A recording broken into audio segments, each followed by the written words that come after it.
안녕하세요. 차분하게 잡수다 시우입니다. 안녕하세요. 엘렌입니다. 자, 오늘은 라쇼몬, 아쿠타카와 류노스케의 라쇼몬을 말씀드리겠습니다. 먼저 작품 소개를 하자면 작가 아쿠타카와 류노스케는 1892년 일본 도쿄에서 태어나 1927년 사망했습니다.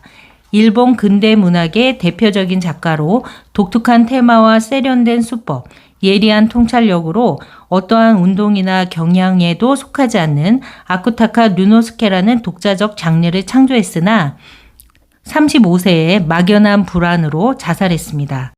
변화무쌍한 인간사의 본질과 그 안에서 살아가는 인간의 고뇌, 생의 허무와 절망 등의 작품 속 주제들은 인생에 대한 깊이 있는 사색에서 출발하고 있습니다.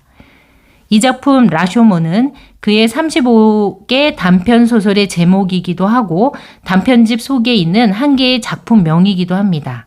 작품은 헤이안 시대의 수도 교토의 성문 라쇼몬을 배경으로 쓰여졌습니다. 주인에게 해고당한 하인과 죽은 여자와 노파의 이야기를 담고 있습니다. 책 재밌게 읽으셨어요?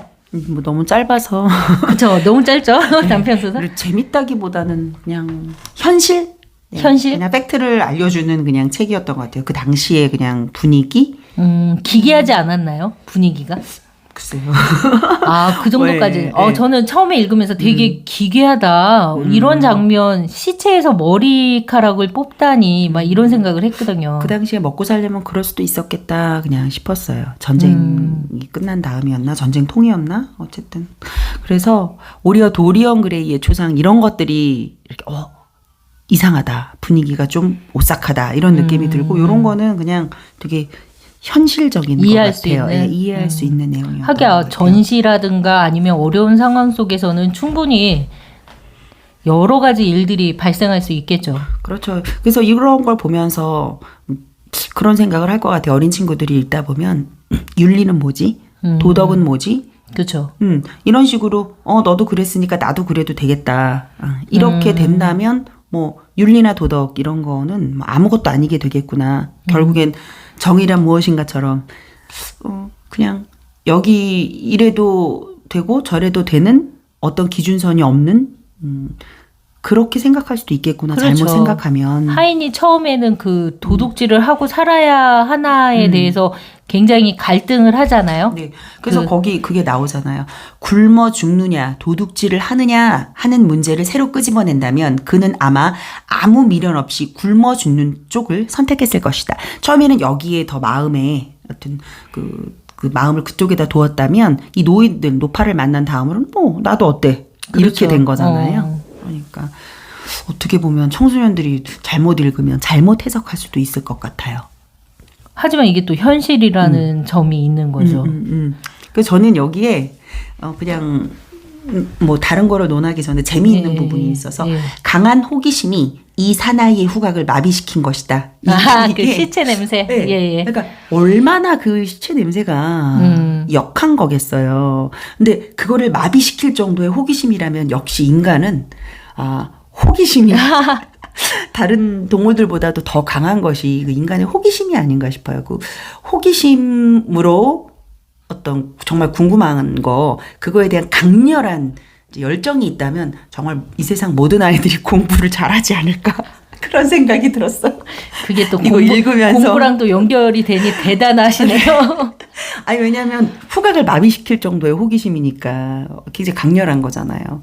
그래서 그거를 통해서 어떤 학문을 파는 거잖아요. 인간만이 가진 약간 그런 거인 것 같아서 그래 이 정도의 호기심이라면 막 이러면서 거기 봤죠. 그리고 또 이 부분 아까 말씀드린 대로 차차 사나이의 마음에는 차차 어떤 용기가 솟구쳤다. 아까 문 아래에 있을 때는 미처 가지지 못했던 용기였다. 그게 이제 악행을 저지르고자 하는 어떤 그 마음이 자기 생긴 스스로 거죠. 마음속에서 합리화가 생긴 그렇죠. 거죠. 그게 생긴 거죠. 그게 굉장히 무서운 거잖아요, 사실. 그렇게 해서 이제 악이 순환되는 거죠. 그렇죠. 네. 그 노파도 못할 짓을 하고 시신에게 그리고 나도 못할 짓을 하는.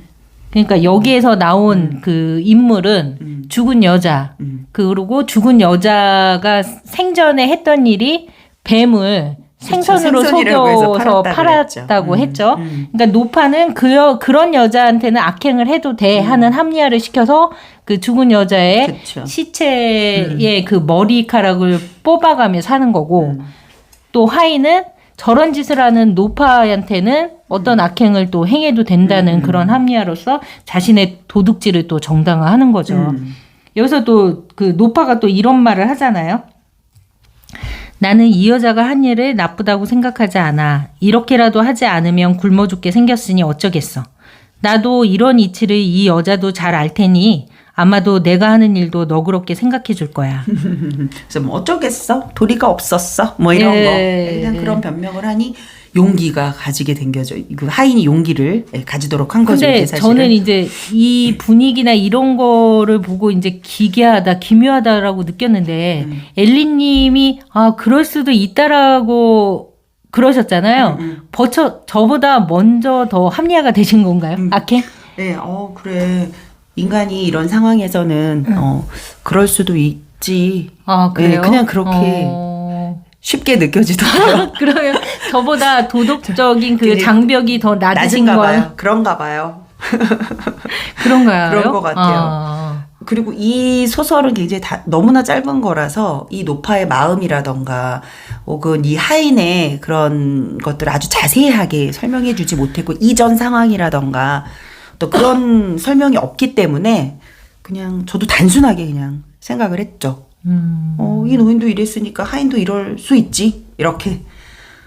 나라면 어땠을까? 이런 생각도 해봤죠. 난 정도를 지킬 거야. 이렇게 생각했습니다. 아, 그러세요? 네. 나는 그냥 차라리 굶어 죽었을 거야. 이렇게 생각했습니다. 저는 참 부끄러운 얘기긴 한데 배고픈 걸 정말 못 참거든요.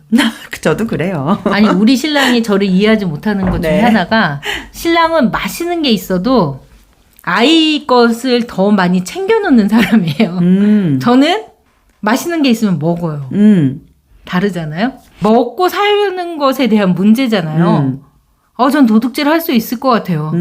내 배가 고픈데. 이거는 뭐 살아야 사느냐 마느냐 죄의 경중을 따지자면 사실 살아있는 사람의 옷을 홀딱 뺏어간 게 전 더 나쁜 거라고 생각해요.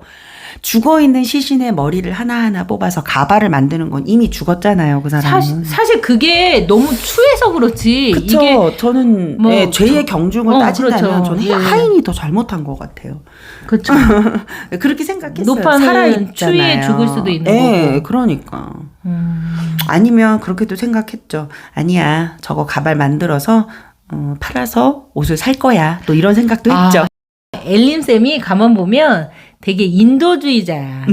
되게 이렇게 마음이 여려요. 그래서 항상 그 이상을 생각하더라고요. 저는 노파가 춥고 뭐 그거에 대해서 전혀 생각을 안 했거든요. 거기까지 생각이 미치지 않았어요. 다 그 자주색 옷을 뺏어갔으니까 얼마나 추웠겠어요. 그러니까 빨리 이 머리를 빨리 다 잘라가지고 얼른 가발을 팔기를 저는 마음속으로 바랬답니다. 근데 이제 만약에 그게 부자의 옷을 훔쳐갔을 때라면 제 생각은 저 돈 많은 사람 참 안타깝다라고 생각됐을 텐데 노파, 그것도 굉장히 추한 노파한테서 그 옷을 뺏었다는 거에 대해서는 그 노파한테 어떤 감정이 실리지 않는 거 봐서는 저도 어떤 편견을 가진 사람인 것 같아요. 그런 거 아닐까요? 그 노파가 불쌍하게 더 이상 안 느껴지는 감정인 거죠. 그 사람도 죄를 어차피 지은 사람이니까. 지은 거고 되게 늙고 초라하고 추한 사람이라는 거죠. 그러니까 엘린쌤이 그런 면에서 좋은 거죠. 뭐 좋다기보다 네, 제가 그 부분에 있어서 좀 생각이 조금 많은 거죠. 전에 목걸이에서도 굉장히 안타까워하셨잖아요. 네. 그랬죠. 저는 좀 각자의 삶은 각자가 책임져야 된다는 생각이 있나 봐요. 네, 그것도 뭐 맞는 소리죠. 그들이 선택한 삶이고 그들이 책임지고 그들이 살아가는 거다 그렇게 생각을 한 건데 하인은 앞으로 어떻게 살게 될까요? 그래도 그 옷을 어쨌든 따뜻하게 입던 아니면 그 옷을 다시 뭐 되팔던 저는 그냥 도둑으로 살 것 같기도 해요. 어차피 평생. 나는 뭐 이래도 돼. 오히려 일본의 이 시대라면 시신을 훼손하는 거가 굉장히 큰 죄악일 수 있거든요. 그럴 수도 있겠네요. 그 당시에는. 예. 이렇게 큰 죄를 지었는데 뭐 나야 뭐 어때? 이렇게 자기 하면서 합리화를 계속 충분히 합리화시키면서 하면서. 예. 그렇게 살지 않았을까 싶어요. 인간이 자기 자신을 합리화시키면서 사는 삶에 대해서는 어떻게 생각하세요? 그거는 뭐 필요하기지 않나요? 살기 위해서 어쩔 수 없이 네. 합리화를 그리고 시켜야 나의 된다. 심리나 내 마음을 좀 편안하게 하기 위해서 합리화시켜서 사는 건 어쩔 수 없는 것 같아요. 네. 인간이 그냥 살아가는 일반적인 모습 아닐까요? 그렇겠죠. 그래야지 심리학적으로도 마음이 편안해지겠고. 그러니까 뭐가 좋다 나쁘다를 판단하기 이전에 그냥 살아가기 위한 필요악인 것 같아요. 자기 합리화는. 근데 그거가 뭐 경중을 따지기엔 어렵죠. 이게 남한테 피해를 끼치지 않는 상황에서 나를 합리화시키는 거는 괜찮지만 큰 피해를 끼치면서까지 합리화시키는 건 그거는 죄죠, 죄. 그렇게 생각해요.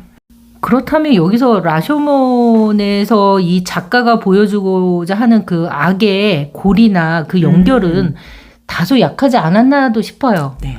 그래서 아마 이거를 좀 장편 소설로 이렇게 썼으면 아마 우리가 더 이해를 잘했을 텐데 이게 너무 짧은 소설로 나와서 그래서 그냥 요 정도밖에 묘사가 못 된 거 아닌가. 아니 엘린 님도 생각하시기에 이게 납득할 만한 정도의 악행이었던 거잖아요. 사실 굶어 죽고 힘들어하는 상황에서 이 정도는 사람들이 할 수 있는 일인데 이걸 굉장한 악의 연결에 고리고 막 그렇게까지 생각하기에는 좀 우리한테 강하게 안 다가오는 어필이 것도 안 있죠. 되죠. 예. 그러니까 아마 류노스케 이 작가님은 이거를 그 당시에 쓰실 때 아마 이게 굉장한 이런 식으로 악의 고리가 계속 형성될 수 있다. 그러니 뭐 각별히 조심해라라든가 각성해라라 뭐 이런 이야기를 해주고 싶었던 건지 아니면 인간은 원래 그냥 이런 존재야. 그러니까 쉽게 도덕의 경계가 무너지는 무너질 수 존재다. 있어. 그러니까 너희들 좀 조심해. 뭐 그렇게 알려주고 어쩔 수 없는 싶기도. 인간의 네. 한계를 보여주는 작품일 수도 네, 있겠네요. 있는 거죠. 네.